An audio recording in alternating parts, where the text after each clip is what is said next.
세상에 떠도는 기묘한 괴담들. 첫 번째 이야기. 나는 집 구석에만 박혀있는 등신 같은 페인이다. 나는 페인이다. 그래, 맨날 집에만 있고 컴퓨터만 하고 밖엔 안 나가는 그런 페인. 집이 나의 안식처여. 컴퓨터는 나의 벗이다. 1년 전 직장을 잃고 내내 백수로 살다 보니 처음엔 일자리를 구해야겠다는 의욕이 넘쳤는데 이젠 그 의욕마저 상실하고 퇴직금으로 생활하며 하루 종일 컴퓨터만 하고 있다. 게임 속에선 모든 사람들이 나의 캐릭터를 보며 부러워한다. 마치 밖에서 나 서울대 다니려면 우와 좋겠다라는 반응을 보이는 것처럼 게임 속에선 내가 마치 서울대생이 된 것 같이 님 아이템 죽이네요. 와 풀셋이네. 이거 어디서 구했어요? 등등. 그러고 보니 슬슬 점심을 먹을 시간이네. 나는 의자에서 일어나 냉장고에 붙어있는 음식점 전단지를 살펴봤다. 어디 보자. 어제는 족발을 먹었으니 오늘은 피자를 먹어야겠다. 제대로 된 밥을 먹은 지도 오래다. 맨날 시켜 먹는 게 일상이 됐다. 그러니 살은 살대로 찌고 밥은 어떻게 하는지도 잊어먹은 지 오래다. 그래도 페인 생활하기 전엔 나름 훤칠했지. 아마 적어도 남들에게 꼴린 건 없었다. 번듯한 직장이 있지. 키 178 몸무게 67 외모는 어느 정도 준수. 직장을 잃기 전까지만 해도 여자들에게 인기가 많았다고 자부할 수 있다. 하지만 이젠 그것도 옛날 얘기지. 지금은 키 178에 운동도 안 해서 몸무게가 100kg에 육박하는 살덩어리에 불과하니까 수염 면도도 안 해서 덥수룩하게 얼굴을 덮었고 피부는 관리도 안 해서 여기저기 여드름과 개기름이 줄줄 흐른다. 그래서 거울도 안 보고 밖에도 안 나가지. 여기까지 잡소리는 그만하고 피자를 시켜야지. 띵동. 불고기 피자 배달 왔습니다. 돈은 열쇠 구멍으로 드릴 테니 피자는 문 앞에다 두고 가세요. 이 모양이 꼴이 되니 사람들 만나는 것도 두려워서 배달부조차 얼굴을 보지 못한다. 여하튼 초인종으로 배달부가 가는 걸 본 후 문을 열고 방금 온 따끈따끈한 피자와 시원한 콜라를 들고 컴퓨터 앞에 앉았다. 오늘은 DC를 가볼까, 무대를 가볼까. 한참을 고민하다 DC를 가기로 결정했다. 여기선 나를 모르는 사람이 없다. 네임드라고 하나? 뭐 내가 여기선 속칭 그런 식으로 불린다. 내가 글을 한번 쓰면 모르는 사람이 없을 정도지. 아마 인터넷 여기저기 내 영향이 미치지 않는 곳이 없다고 할 정도지. 각설하고 피자를 한 입 베어 물고 키보드를 투닥투닥 치면서 또 하나의 글을 남기니 몇 초도 안 돼서 리플이 셀 수 없이 달린다. 리플들을 하나하나 읽으며 콜라 한 모금을 넘기니 기분이 짜릿해진다. 식사도 다 했고 이젠 잠을 잘 시간이니 어디 낮잠이라도 자볼까. 그리고 나는 빨지 않은 검게 변한 이불로 내 몸을 비집고 들어가 잠을 청한다. 몇 시간 잤나? 일어나 보니 시계는 오후 11시 25분을 가리키고 있었다. 또 일어나자마자 컴퓨터 앞에 앉는다. 오늘은 다른 캐릭터를 키워야지. 그렇게 4시간 정도 게임을 하다 보니 슬슬 배가 고파진다. 야식이라도 당길까? 제육볶음을 시켜 먹어야지. 주문을 하고 돈이 있는 서랍을 뒤적여 보니 아까 시킨 피자 값을 빼고 딱 3만원이 남았다. 제육볶음 28,000원을 내면 딱 2,000원이 남는다. 하긴 그렇게 캐시를 사고 시켜 먹기도 많이 시켜 먹었으니 돈이 남아돌 리가 없지. 어떡하지 주문 취소할까? 아니 지금은 너무 배가 고프니 일단 먹고 보자. 야식이 배달 오고 또 맛있게 먹었다. 배부르다. 오늘은 밤을 새워서라도 게임에 몰두해야지. 아침이 밝아온다. 언제나 그렇듯이 또 배가 고파온다. 꼬르르. 아 배고프다. 따끈한 밥 한 공기라도 먹을 수 있다면. 그렇지만 지금은 2,000원밖에 없다. 배고프다 배고프다. 그렇게 한참을 배를 쓰다듬고 있는데 옆에 굴러다니는 피자, 빵 조각이 보였다. 평소 맛이 없어서 버리는 피자, 빵 조각. 오늘은 어찌나 배가 고프던지 그걸로 식사를 해결했다. 식사를 하고 또 컴퓨터 앞에 앉는다. 그렇게 몇 시간이 지나고 또다시 점심시간이 찾아왔다. 언제나 그렇듯이 또 배는 고파온다. 아 배고파. 뭐 먹을 거 없나? 집안 곳곳을 뒤졌지만 있는 거라곤 김 빠진 콜라밖엔 없었다. 이거라도 먹어야지. 역시 김 빠진 콜라는 맛이 없다. 또다시 컴퓨터 앞에 앉아 사이트 여기저기 돌아다니며 글을 써야겠다. 슬슬 저녁이 다가온다. 이젠 정말 먹을 게 없다. 배는 고프다. 오늘 저녁은 굶을 수밖에. 배가 고프니 게임도 못하겠네. 잠이라도 자야지. 그렇게 한참을 자고 일어나니 오전 3시 27분. 야식 먹고 싶다. 야식 먹고 싶다. 맨날 아침에 시켜 먹고 점심, 저녁 야식까지 시켜 먹는 게 버릇이 돼서 지금 이 시간에 꼭 야식이 당긴다. 먹고 싶다. 그래도 참을 수밖에. 또다시 컴퓨터 앞에 앉는다. 배가 너무 고프다. 한참을 컴퓨터를 하다 보니 날은 밝아 아침이었다. 아침밥을 먹어야 하는데 이젠 더 이상 굶지도 못하겠다. 주위를 둘러보니 정말 먹을 게 없다. 쓰레기 더미 박행. 혹시 저기에 먹을 거라도 있을까 하고 뒤져보니 일주일 전에 시켜 먹은 치킨의 뼈가 있었다. 이거라도 씹어 먹어야지. 그렇게 일주일이 지났다. 쓰레기 더미에도 이젠 먹을 게 없다. 2주일이 지났다. 세금을 못 내서 가스와 수도가 끊겼다. 먹을 거라곤 컵라면 바닥에 붙어있는 면발대. 3주일이 지났다. 정말 너무 배가 고파 변기물을 먹었다.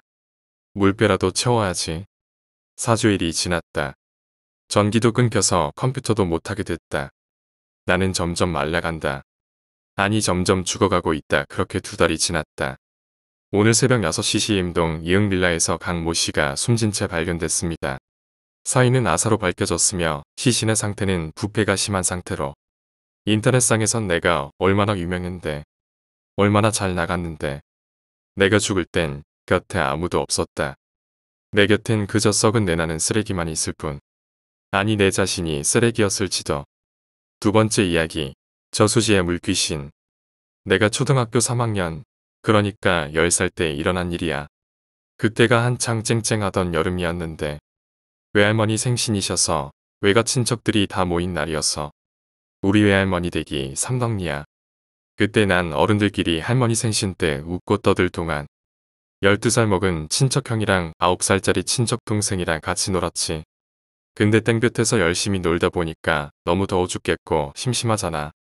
그래서 집에 다시 들어가서 음료수가 있나 살펴봤는데 없는 거야. 벌써 여자애들이 다 마셔버린 거야. 목말라서 답답해 죽겠는데 말이야. 그렇다고 아무 맛 안 나는 물 마시면 맛없잖아. 그래서 나랑 친척동생이 같이 옆방에 있던 누나랑 여동생들한테 뭐라고 하고 있었는데 친척형이 갑자기 웃으면서 들어오더니 내 어깨랑 친척동생 어깨를 툭툭 치더니 손짓을 하는 거야. 그래가지고 옆방 문 닫고 다시 거실로 나왔지. 그랬더니 친척형이 조용히 말하는 거야. 저기 거실에 술 있거든. 목마르니까 물 대신 그거 한번 마셔볼래? 이렇게 말해서 순수했던 내가 응하니까 옆에 있던 친척동생도 응했지. 그래서 술을 가져가기로 했지. 소주랑 막걸리가 있었는데 소주는 한번 먹어봤더니 너무 막 코에 톡 쏘고 막 깜짝 놀라게 만들어서 그냥 맛만 보고 옆에 있던 막걸리 한 병을 들고 막 형이랑 동생이랑 마구 웃어주치면서 미친 듯이 집 밖으로 뛰쳐나갔어. 그땐 어려가지고 나쁜 행동이나 몰래 무슨 행동하면 희열을 느꼈는데 그걸 못 이기고 막 웃었어. 뛰면서 친척형이 저수지 근처에 가서 몰래 먹재. 그래서 저수지 근처로 갔지. 갔더니 낚시꾼들이 있어서 낚시꾼들이 뭐라 할까봐 저수지 가까이 있는 숲풀 속으로 들어갔지. 거기는 인적이 드물거든. 그래서 숲풀 속에서 형이랑 동생이랑 막걸리 마시다 보니까 취기가 오르겠지. 오작 한 병 가지고 오라고 생각하는 사람도 있겠지만 그땐 우린 모두 초등학생이었어. 금방 취해서 서로 얼굴이 벌개져 가지고 웃고 떠들다가 그냥 숲풀에서 잤어. 그냥 점이 오더라고. 그렇게 미친 듯이 더러운 풀밭에서 벌레들이랑 같이 자다가 형이 막 날 깨웠어. 일어나 봤더니 하늘이 그렇게까진 어두컴컴하진 않은데 하늘은 벌써 짙은 암색이었어. 시골이고 게다가 저수지이다 보니까 가로등 그딴 거 없고 낚시꾼들 낚시줄 야광만 빛나더라고. 그 야광도 별로 없었고 날이 어두워져서 우리 셋이서 이젠 우린 죽었다 싶었는데 수풀이 헤집어지는 소리가 들리는 거야. 객감놀해서 우리 셋이서 그냥 입 다물고 최대한 바닥에 엎드렸지. 은신이라고 한 거지만 어차피 걸리는 거 자연과의 동화될 거라 생각했었나 봐. 숲을 헤치던 어떤 생물체가 우리가 있는 곳으로 다가오는 거야. 그래서 그냥 쥐 죽은 듯 엎드려 있었지. 엎드려 있다가 고개를 들었는데 어떤 통통하게 살 오른 초등학생이 우릴 보고 있는 거야. 그러더니 우리 보고 지금 뭐하냐고 물었어. 그랬더니 형이 그냥 여기서 놀고 있었다고 말했지. 그랬더니 그 녀석이 자기도 같이 놀면 안 되냐고 묻더니 지는 13살이고 이름은 재영이래. 그래서 어차피 집에 들어가서 존나게 얻어터질 바에야 그냥 조금 더 놀고 가자라는 생각으로 그 애랑 숨바꼭질하면서 놀았지. 그러다 시간이 더 흘러서 엄청 깜깜해진 거야. 그래가지고 형이 이제 집에 들어가자 해서 동생이랑 같이 집에 가려고 숲풀 속에서 저수지 근처로 나왔지. 그랬더니 재영이 형이 더 놀다 가면 안 되냐고 징징대면서 떼를 쓰는 거야. 그랬더니 형이 1살 나이 차가 나는데도 불구하고 안 된다고.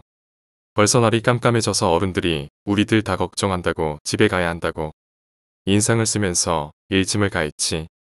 그랬더니 그 재영이라는 형이 알겠다고 했어. 그러더니 마지막 부탁이라면서 자기 말 들어달래. 형이랑 동생이 바로 거절했지. 난 그냥 가만히 있었고 근데 그 재영이 형이 진짜 불쌍하고 안쓰러운 표정 지으면서 우리가 친구인 건 맞지? 라고 묻고 좀 있다가 바로 이렇게 말했어. 우리가 만약에 친구였다면 내 부탁 좀 들어줘. 제발 응. 금방 끝나. 저 저수지에 있는 내 어항 가지러 갈 때 같이 들어가자 응. 그러면 내가 어항 안에 있는 물고기 많이 줄게 응. 이라고 하는 거야. 그 말을 하면서 나한테 비친 얼굴이 너무 안쓰럽고 너무 불쌍해 보였어. 그래가지고 어차피 만날 일도 없을 테니 한 번만 부탁 들어주자라고 했지. 또 물고기도 가지고 가서 칭찬도 받고 싶었어. 한마디로 어른들이 나한테 왜 이렇게 늦게 와? 라고 하면 이 물고기 잡느라요라고 핑계대에 구실을 찾은 셈이었지. 형이랑 동생은 또 칼같이 거절했지만 내가 형한테 귓속말을 해서 핑계댈 걸 찾았다고 했지. 그러더니 형이 얼른 알겠다고 하더라. 그랬더니 재영이 형이 웃으면서 빨리 같이 저수지에 들어가지. 그러면서 성급하게 옆에 있던 동생의 팔을 잡아 끄는 거야. 동생이 가장 덩치가 작았으니까 말이야. 형이 막 이때부터 이상한 걸 느꼈었나 봐. 막 동생은 안 가려고 발버둥 치고 재영이 형은 웃으면서 저수지로 끌고 형이 재영이 형한테 뭐라고 소리를 질렀지. 근데 재영이 형은 묵묵부답이야. 더 짙게 웃으면서 동생을 잡아 끄는 거야. 그때 그 상황을 보고 우리 엄마가 한 얘기가 떠올랐어. 저 저수지에 들어가지 마라. 저 저수지는 수영 잘하는 사람이 들어와서 앞만 헤엄쳐도 물은 못 떠. 그냥 가라앉아 버려. 게다가 밑에는 썩은 나무 뿌리들이랑 썩은 나무들이 있어서 거기에 엉키면 익사한다. 그래서 엄마 때도 어린애들이 많이 빠져 죽었어. 그래서 내가 막 욕하고 흥분하면서 동생의 팔을 잡고 안 놨지. 속으로는 존나게 무서워서 심장이 팔딱팔딱 뛰는데도 말이야. 형이랑 내가 동생을 잡고 저수지 무트로 끌어올리는데도 재영이 그 자식의 힘이 엄청나서 결국엔 셋이 다 빠졌지. 재영이가 저기 저곳까지 가면 내 어항이 있다면서 손가락으로 가리켰는데 손가락으로 가리킨 곳을 보니까 저수지 중앙이더라고. 시발 미쳤지. 정말 막 소름이 돋고 막 아우 감정이 복받쳐서 막 울었어. 그랬더니 형이 동생 손 놓으래 안 그러면 우리까지 죽는다고. 어차피 잡혀있는 건 동생이라고 개죽음 당하기 싫으면 손 놓으래. 그래서 나도 정말 겁에 질려서 손을 놨지.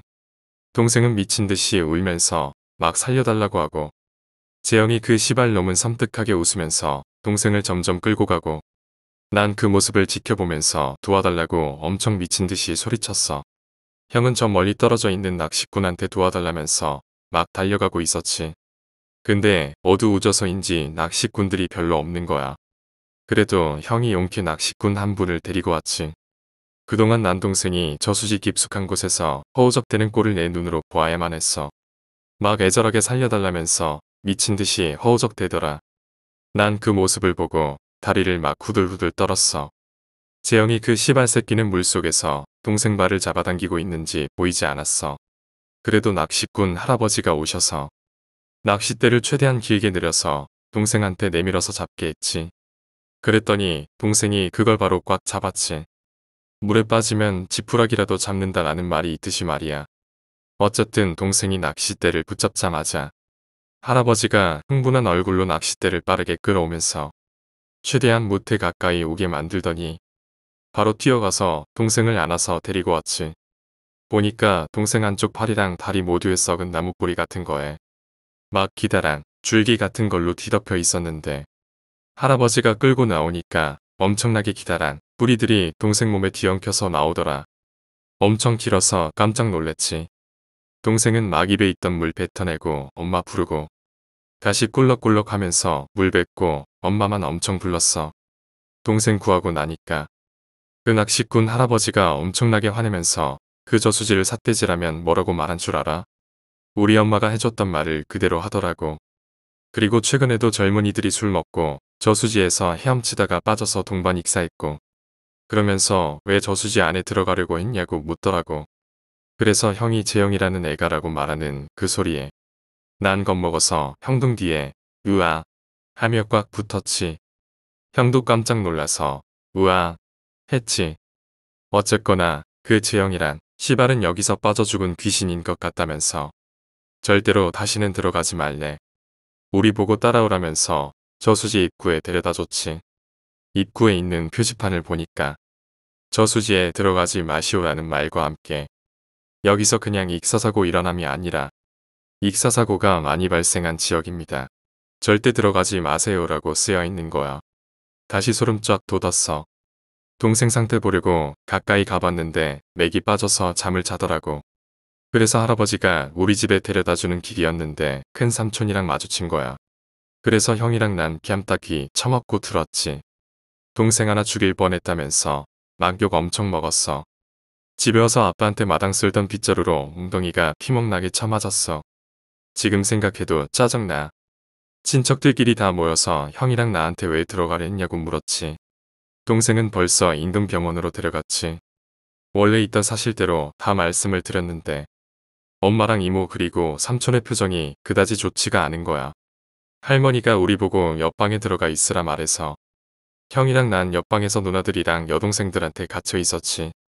좀 시간이 한 20분 정도 흐르니까 나랑 형을 거실로 불러서 가봤더니 삼촌이 이 얘기를 해주는 거야. 자기가 태어나기 전부터 이곳엔 저수지가 있었대. 그리고 옛날부터 사람들이 빠져 죽었단 소문이 자자했었대. 어쨌든 삼촌이 초등학생 때 저수지 근처에 애들끼리 모여서 저수지 얘기를 하면서 귀신 얘기도 했대. 그래서 이 중에서 저수지 깊은 곳까지 들어간 사람한텐 애들끼리 돈을 모아서 문구점에서 파는 제일 좋은 장난감을 사주기로 약속했대나봐. 근데 선뜻 나서는 친구들이 없었대. 왜냐하면 소문이 자자한 저수지였거든. 게다가 여름에 사람이 빠져 죽어 퉁퉁 부은 시체를 하얀 천에 쌓인 것을 봤기 때문이었대. 그러다 아무도 저수지 안에 들어가지 않겠다는 거야. 그래서 그냥 저수지에서 나와서 운동장에서 놀려고 나왔는데 저수지 입구에 같은 반 녀석이 한 명 있었대. 걔는 뚱뚱하고 마음이 여려서 애들이 많이 괴롭히고 돈이 많아 돈도 뺏고 그랬대. 한마디로 소위 찐따였대. 찐따라서 그런지 걔랑 같이 노는 애가 없었다는 거야. 삼촌 무리에 있던 한 친구가 좋은 생각이 떠올랐다면서 걔한테 다가가서 이렇게 말했대. 야, 내가 저 저수지에 어항 놓았었는데 네가 어항 좀 꺼내주면 안 되냐고 물었었나봐. 누가 미쳐서 저 저수지에 들어가겠어. 단박에 그 애는 거절을 했대. 그랬더니 그 친구가 이렇게 말했대. 만약 내가 그 어항 들고 나와준다면 여기에 있는 우리들이 너랑 같이 놀아줄게라고 말해서 그 애는 저수지에 들어갔고 그 친구가 손가락으로 가리킨 곳으로 저수지에서도 가장 깊숙한 곳으로 들어가 버렸대. 그 친구는 미친 듯이 깔깔대며 웃어 제꼈고 삼촌이랑 나머지 친구들은 이건 좀 아니다 싶어서 그만하라고 말리고 너도 그만 물속에서 나오라고 했대. 근데 그 애는 자기를 친구로 받아주기 싫어서 그러는 줄 알고 더욱더 깊은 곳까지 제 발로 헤엄쳐 들어갔대. 하지만 결국 빠져 죽었고 이것을 들은 마을 어른들이 구조 작업을 나섰고 시간이 지나 찾지도 못해서 결국 경찰까지 동원해서 며칠을 찾았지만 결국에는 시체 하나 건지지 못하고 저수지 안으로 가라앉은 걸로 마을 사람들이 다 그렇게 치부했대. 그리고 그 애의 이름은 재영이었고 삼촌이 말해준 모습과 흡사했지. 그때 그 말을 하던 삼촌의 눈빛은 정말 죄스럽다던 눈빛이었어. 정말 그 눈빛을 잊을 수가 없어. 그러다 시간이 지나다 보니까 그 재영이란 녀석의 행동이 이해가 갔지. 아직도 동생은 그 얘기하지 말라 하고 형이랑 난 그것을 농담거리로 사용하지만 정말 그때는 무서웠어. 섬뜩한 미소를 지으면서 이리 오라고 저기까지 가면 된다 하던 그 말이 정말 아직까지도 생생해. 더위도 늘려봤는데 그 재영이란 자식이 보였어. 아 정말 2년 동안은 정말 잊어본 적이 없는 이름이야. 초등학생 5학년 때 그 일을 겪은 후로는 왕따란 걸 만들면 안 돼. 결국 저렇게 이용당하니까 라는 생각까지 했었지. 지금은 뭐 밝게 사니까. 하지만 외가댁에 갈 때마다 그 저수지를 보노라면 그때의 일이 기억나. 세 번째 이야기, 거울 괴담. 어느 날이었답니다. 그늘도 별거 없이 소변을 느끼고 문득 잠에서 깨어났을 때였답니다. 개슴츠레한 눈에 창으로 들어오는 달빛을 받으며 뭔가가 부스럭거리는 게 보였는데 누군가 거울을 보며 머리를 빗고 있더랍니다. 뭐라고 해야 할까요? 세로 약 50cm 가로 약 20cm 정도 나무틀로 만들어진 거울이었답니다. 저는 그 이야기를 듣고 어렵지 않게 비슷한 거울을 떠올릴 수 있었습니다.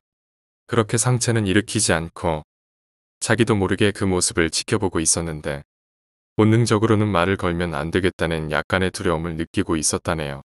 그런 모습에 소변이 마려운 것도 어느 정도는 잊고 있었는데 도저히 못 참겠다 싶은 타이밍에 하반신을 약간 비틀었고 이불이 바스락거리는 소리가 나자마자 그 누군가가 그에게로 고개를 휙 돌리더랍니다. 엄청 잽싸게 이불을 뒤집어 썼다고 하네요. 무척이나 쫄아 썼답니다.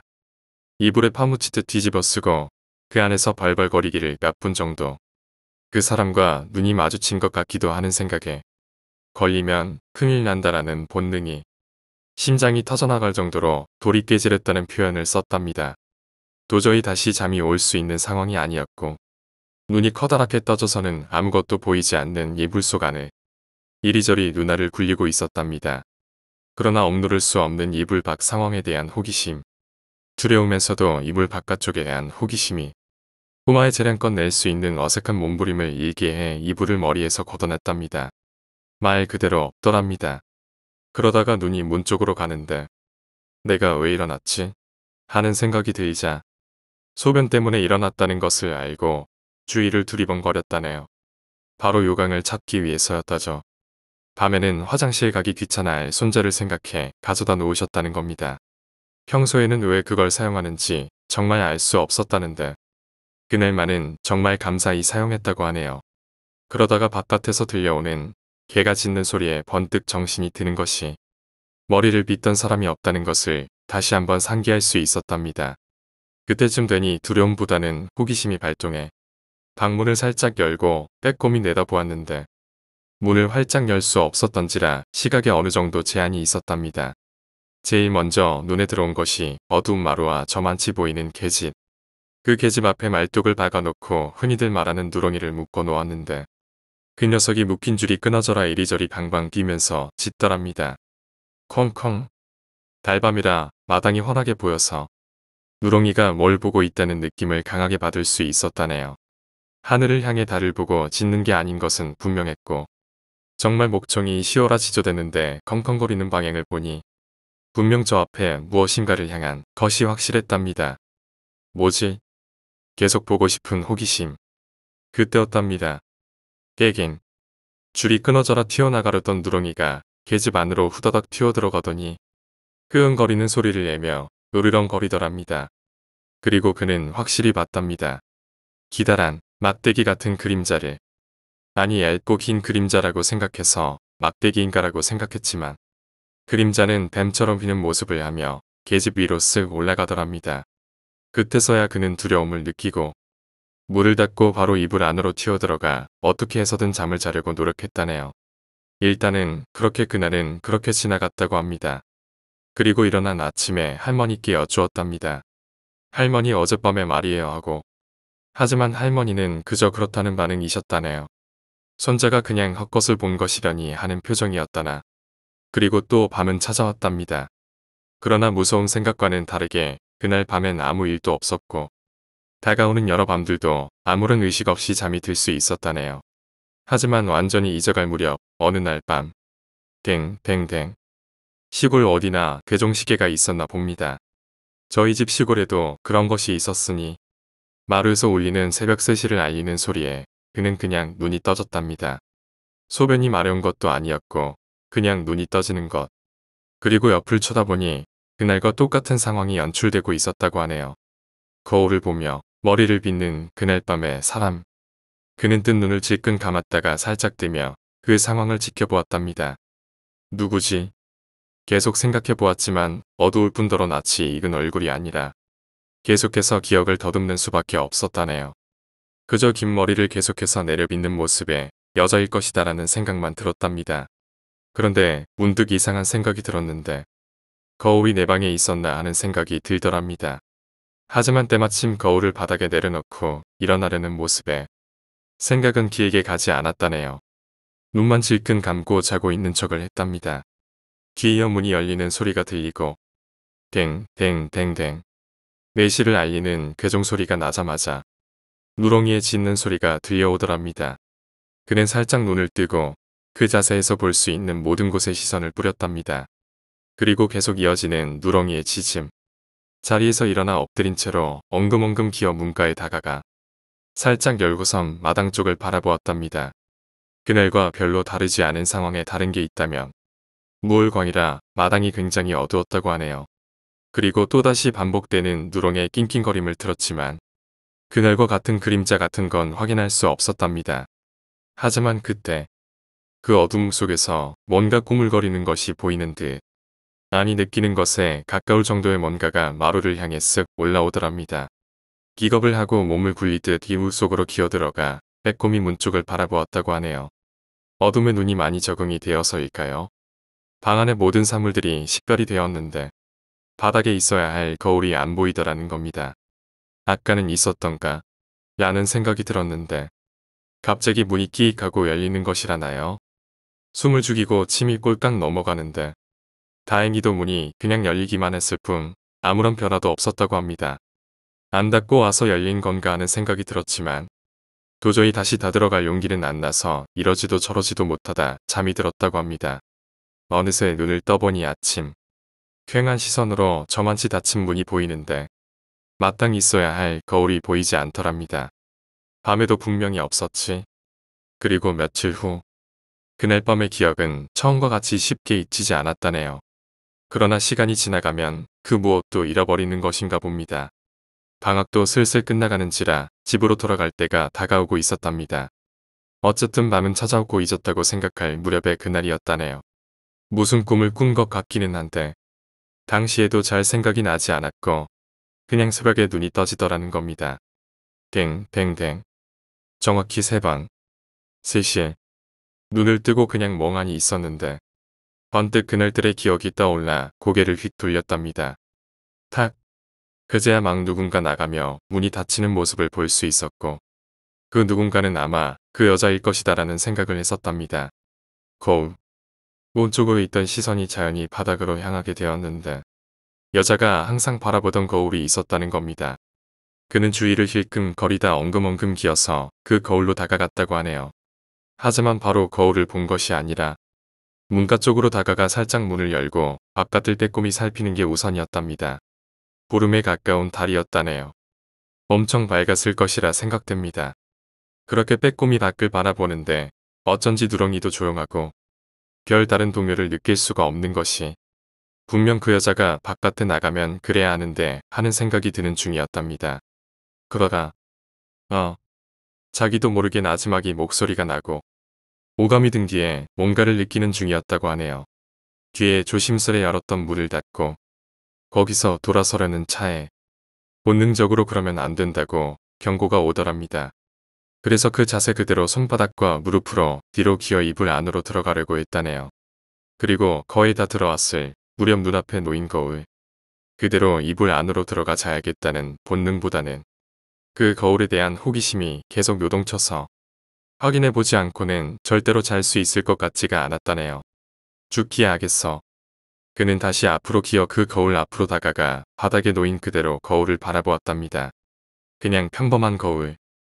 엎드린 자세 그대로 거울을 보고 있자니 어두운 자신의 얼굴과 천정이 보이더랍니다. 방은 어두웠지만 적응이 되어서 방 안의 사물이 거의 식별이 가능했고 달빛도 환히 방 안 어디라고 그렇게 어두운 구석은 없어 보였답니다. 그런데 이상하게도 이게 뭐지? 거울 오른 위쪽이 굉장히 어둡더랍니다. 어둡다기보다는 멍이 들어있다는 표현이 더 정확하다라고 했네요. 뽀드득 뽀드득 그 어두운 곳을 손가락으로 문질러 보았답니다.